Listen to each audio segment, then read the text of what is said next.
A paz do Senhor. Estamos aqui mais uma vez para falar da palavra de Deus, que é linda e poderosa. Estamos trabalhando no livro de Provérbios. Hoje vamos no capítulo 15, novamente, né?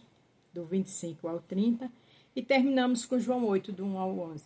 Onde o tema é: Deus derruba os soberbos. Soberbo não leva a lugar nenhum, soberba.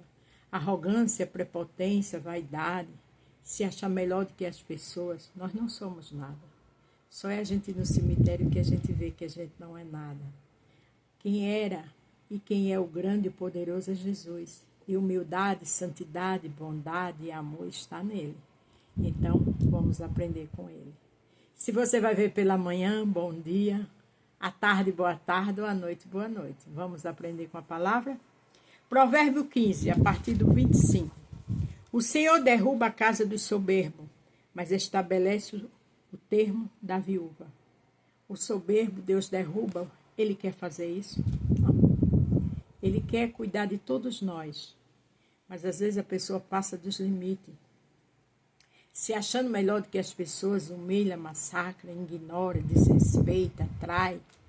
E isso não dá certo. Mas ele cuida da viúva, ele cuida do órfão, ele cuida daqueles menos desfavorecidos, em todos os detalhes. Aí às vezes você pode pensar, mas fulano é tão pobrezinho, fulano, ele está cuidando. Aquele que é mais pobre aqui, pode ter certeza que a grande maioria são os mais ricos no reino de Deus. Abomináveis são para o Senhor os pensamentos do mal. Quem é mau não chega a lugar nenhum. Mas a palavra do puro são aprazíveis. Porque o mal, ele está imitando quem? Quem foi que veio para matar, roubar e destruir? Quem é o pai da mentira? Então não adianta ser mal, não vale a pena ser mal, maquinar, rir, zombar, porque está aplaudindo e está celebrando Satanás. Mas a palavra dos puros são aprazíveis. O que quer dizer aprazíveis? Quer dizer deliciosos, ou que causa prazer. Veja aqui, as palavras aprazíveis causam prazer no coração do Senhor. Você já pensou causar prazer no coração de Deus? Vale a pena a gente lutar para melhorar. Vale a pena a gente lutar para se santificar. O que age com avareza perturba a sua casa, mas o que aborrece o prudente, os presentes viverá. O que quer dizer avareza?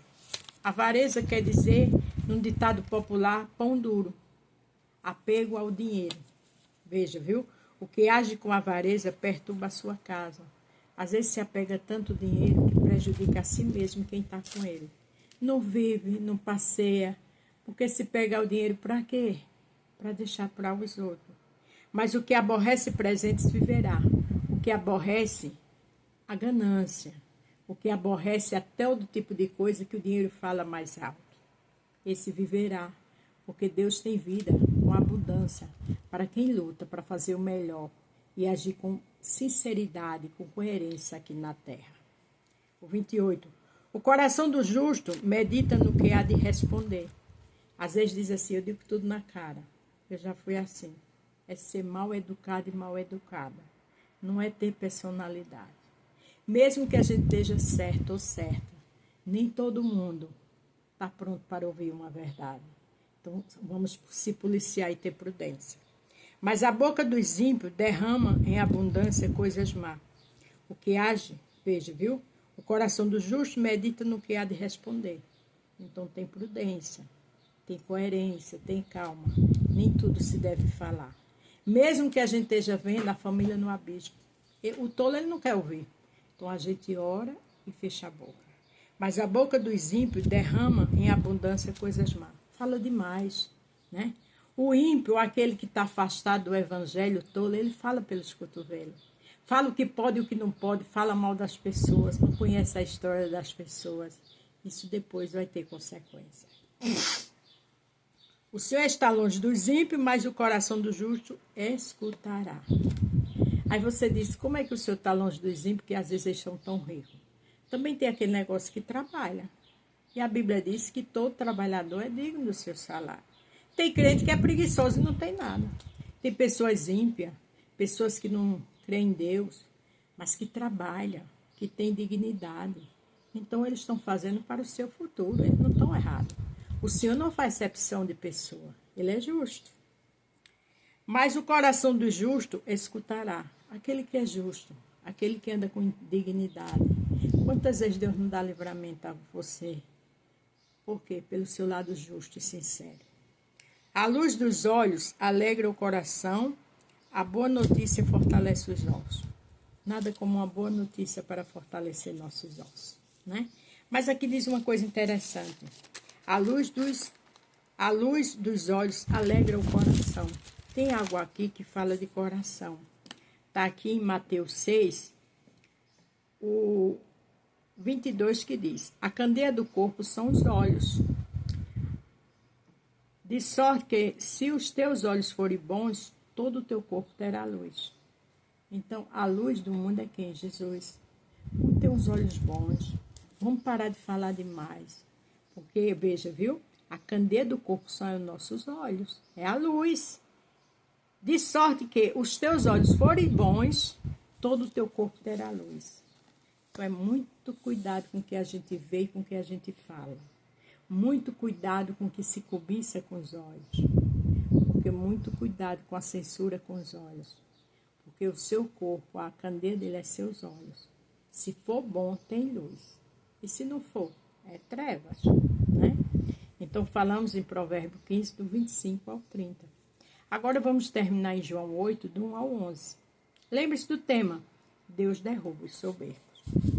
Aqui fala da mulher que foi apanhada em adultério.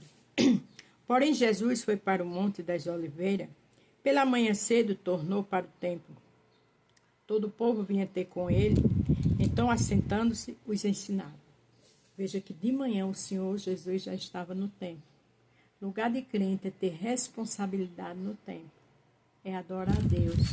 É conhecer mais a palavra. Claro que nós somos o templo e morada do Espírito Santo. Mas eu e você tem o endereço do médico, tem o endereço do shopping. Na verdade, tem o endereço da nossa casa. Então, a gente tem que ter o endereço do nosso templo, da nossa igreja. Os escribas e fariseus trouxeram uma mulher apanhada em adultério. Aí eu botei aqui o tema, né? Deus derruba os soberbos. Porque às vezes os fariseus eram muito prepotentes, muito soberbos, né? Mas às vezes queria culpar os outros. Esquecia de se olhar, né? A Bíblia diz: tira primeiro a trave que está no teu olho, para depois olhar o cisco que está no olho do irmão. Veja que às vezes a gente está com uma trave enorme no olho, mas está olhando o cisco do olho do irmão. E pondo no meio, deram-lhe, mestre, e pondo lá no meio disseram: mestre, esta mulher foi apanhada no impróprio ato adulterando. Veja que colocaram ela no meio. Para quê? Para ser apedrejada, para ser humilhada, para ser massacrada. Porque é muito fácil condenar, é muito fácil criticar, mas às vezes a gente não se examina. A ceia fala que o homem examine-se a si mesmo, lá em Coríntios. E a gente, tanto de condenar e de criticar os outros, a gente tem que ver a nossa vida e a vida dos nossos. Na lei nos manda Moisés que os tais seja apedrejado. Tu, pois, que dizes? Veja que eles usaram a palavra do Antigo Testamento para depois ver o que Jesus ia falar para acusar. Tem pessoas que esperam eu e você falar.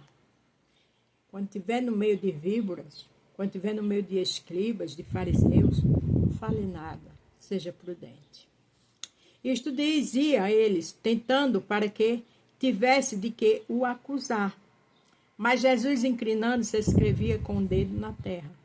Veja que eles disseram isso para tentar acusar Jesus. E comigo e contigo, o que é que não faz? Aí Jesus, muito sábio, se abaixou e começou a escrever. Porque existem momentos que a gente fica em silêncio. Existe momento que a gente observa os escribas, os fariseus, os hipócritas. Como perseverassem, perguntando-lhe, endireitou-se e disse-lhe: aquele que dentre vós está em pecado, seja o primeiro a tirar pedra contra ela. Veja que primeiro o Senhor demorou. Como perseverassem, perguntando-lhe, endireitou-se e lhe disse: o Senhor perseverou escrevendo, o Senhor perseverou com calma, observando eles. Aí depois disse, uma palavra correta, prudente, certa e verdadeira. Aquele que não tiver pecado, que atire a primeira pedra. Eu e você tem muito pecado, por mais que a gente esteja justificado. Todos os dias a gente peca. Então é bom a gente não olhar o cisco que está no olho do irmão e olhar a trave que muitas vezes está no nosso e no meio dos nossos parentes. Tornando-se, inclina-se e escrevia na terra. O Senhor disse essas palavras, tornou-se, se inclinou e foi escrever na terra. Quer dizer, ficou ali, prudentemente, observando as atitudes deles. Existem momentos, irmã, que o silêncio é fundamental. Por mais que acuse a mim e a você, fica só observando. Porém, ouvindo eles isto, acusados pela consciência, saíram um a um, começando pelo mais velho até os últimos, e ficou só Jesus e a mulher que estava no meio. A palavra foi o suficiente. A consciência deles pesou. Saiu um a um, do mais velho, aqui diz que acusando a consciência, começando pelos mais velhos até os mais moços, e foram embora. Não precisou Jesus atacar, condenar, não. Precisou lhe dizer uma palavra prudente e sábia. A gente tem que ler a Bíblia e falar menos. E quando falar, que seja na direção do Senhor. Mas existem momentos que os fariseus são tantos, os hipócritas, os escribas, que é melhor se retirar em silêncio. E endireitando-se Jesus, e não vendo ninguém mais do que a mulher, disse, mulher, onde estão aqueles teus acusadores? Ninguém te condenou? E ela disse, Senhor, ninguém, Senhor. E disse Jesus, nem eu também te condeno, vai e não peques mais. O segredo é não pecar. O segredo é reconhecer as falhas, o segredo é mudar. Mas lembre-se que todos eles foram embora, porque Deus derruba os soberbos, até com a sua própria palavra. A paz do Senhor, fique todos com Deus e até amanhã.